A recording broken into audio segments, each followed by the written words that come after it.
ആയിഷ, നിന്റെ കത്ത് കിട്ടി. കത്ത് കയ്യിൽ കിട്ടിയപ്പോഴേക്കും നിന്റെ കല്യാണം കഴിഞ്ഞിട്ട് 2 ദിവസം കഴിഞ്ഞിരുന്നു. എനിക്ക് എന്ത് പറയണമെന്നറിയില്ല.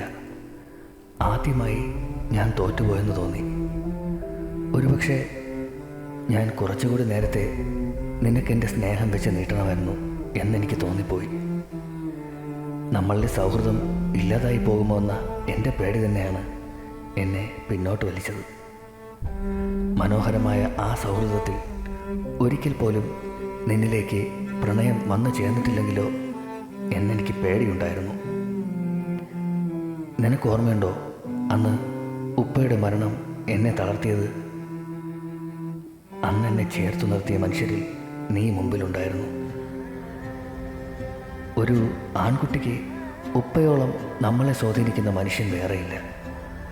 പെട്ടെന്ന് ഉപ്പ ഇല്ലാതായപ്പോൾ ഞാൻ തന്നെ ഇല്ലാതായ പോലെ എനിക്ക് തോന്നി.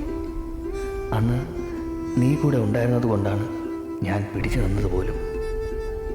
ചിലപ്പോൾ എനിക്ക് അന്ന് തോന്നിയൊരിഷ്ടമായിരിക്കും പിന്നീട് പ്രണയമായത്. ഞാൻ കുറച്ച് നേരത്തെ പറയണമായിരുന്നു അല്ലേ? പറ്റിയില്ല. എനിക്കെന്തൊക്കെയോ ഇനിയും പറയണമെന്നുണ്ട്, പറ്റുന്നില്ല. ഞാൻ കരയുന്നുണ്ടെന്ന് തോന്നുന്നു.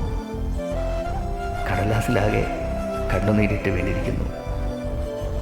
അല്ലെങ്കിലും തോറ്റുപോയ മനുഷ്യൻ്റെ കണ്ണീരിന് എന്തുമില്ല.